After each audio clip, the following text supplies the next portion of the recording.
What is going on, guys? Politics Gaming here, and today I am going to be doing a brand new video on the 2018 midterm elections.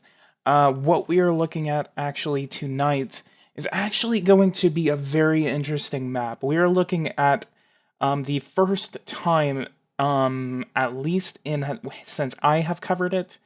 Oh, actually, yeah, this is actually going to be the first time. Ever since September 30th, the Republicans have actually been gaining seats in polling matters. So this is going to be the first time that either party has reached a majority in the Real Clear Politics map. We are now looking at a very different map than we looked at about a month ago whenever I started teasing all of these 2018 midterm videos. So what we're looking at right now is the Republicans in polling have 50 seats while the Democrats have 44 seats. So what is different from the last time we looked at this? Well, Tennessee is actually leaning toward the Republican now.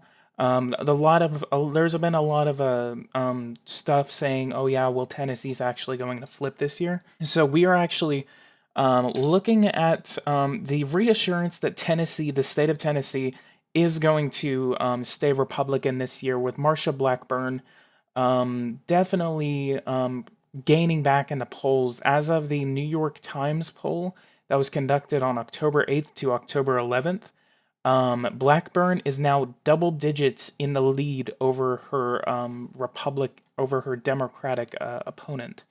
Which, I mean, the other poll had her about 8 points up. So this is actually doing a Real Clear Politics average of 5.5. So you can actually see this. The Democrat has actually been in the lead for a while, which it looks like it was actually leaning Democratic at one point. But then more and more polls started getting it closer and closer and closer.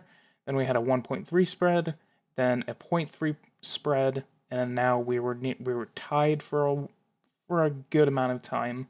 And then now we are now seeing the Republicans finally taking the lead in the 2.7% spot. So as of now, we are definitely looking at a surprise election actually happening in North Dakota. Kevin Cramer is actually going to most likely upset the Democratic base in North Dakota.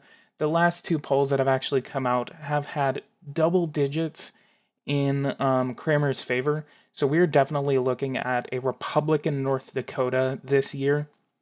So what we're definitely going to have to say is that the Republicans are definitely going to keep the Senate. That is going to be my final prediction.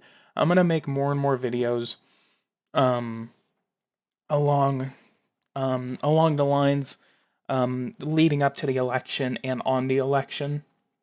There is going to be a final election prediction that I'm going to release a day or on the day of the election. So that should be actually pretty interesting. And I actually have requested off of work just to make sure that I can at least try to cover the election results. Depending on how long it actually goes in, we're definitely going to try to see if the Republicans can keep the Senate. The House, for a matter of fact, I have a very strong feeling that the Republicans will lose the House. If they can, they will lose a lot of seats.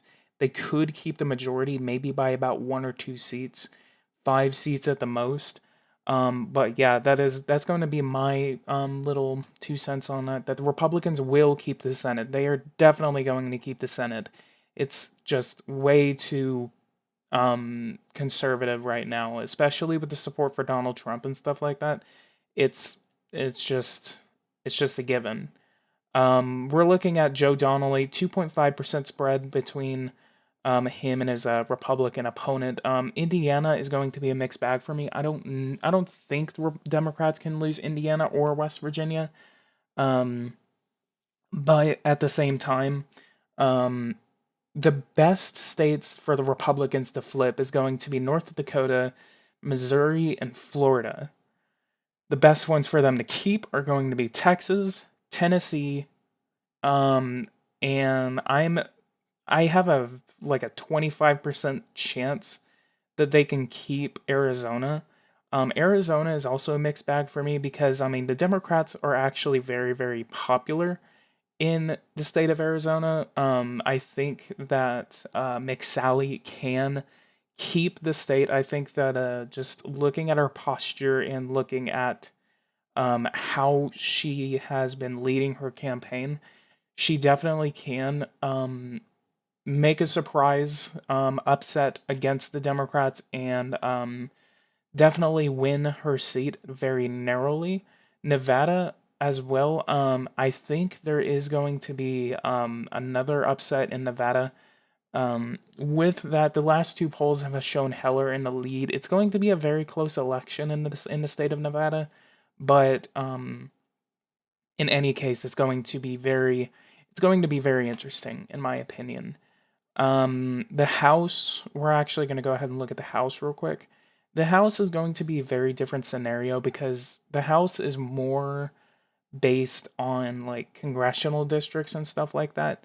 The Republicans have actually started to gain more because I mean, you know, starting in October they had 189 seats, but all these races are actually starting to put them in the lead, and Democrats have actually lost a seat um, in polling matters. So we actually are seeing a lot of red on this map, and that is actually very good news for the Republicans.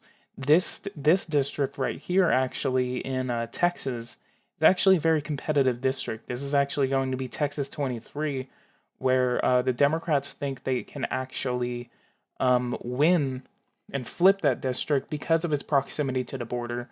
However, it is going to be mixed again. I don't think they can do it. But this is just the scenarios they believe they can do.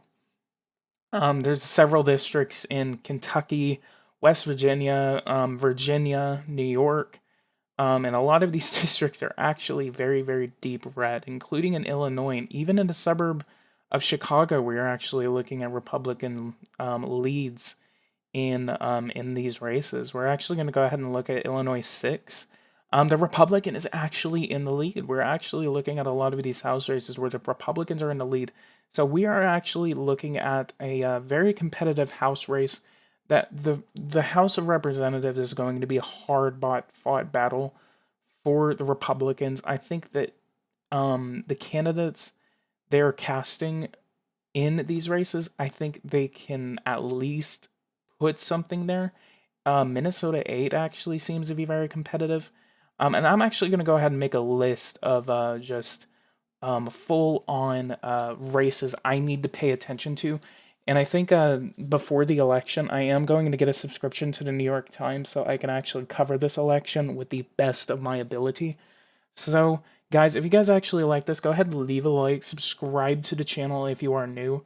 If you guys actually want to see me cover the election on November 6th, 2018, please go ahead and like and subscribe this video. Tell me more about what you guys want to see and suggest your congressional districts down in the comments below so I can actually um, try to cover those elections. And then during the live stream, whenever I'm actually covering the election, I want to see you guys actually say, hey, like, look at this district, and then I can look up these districts while the election is actually going on.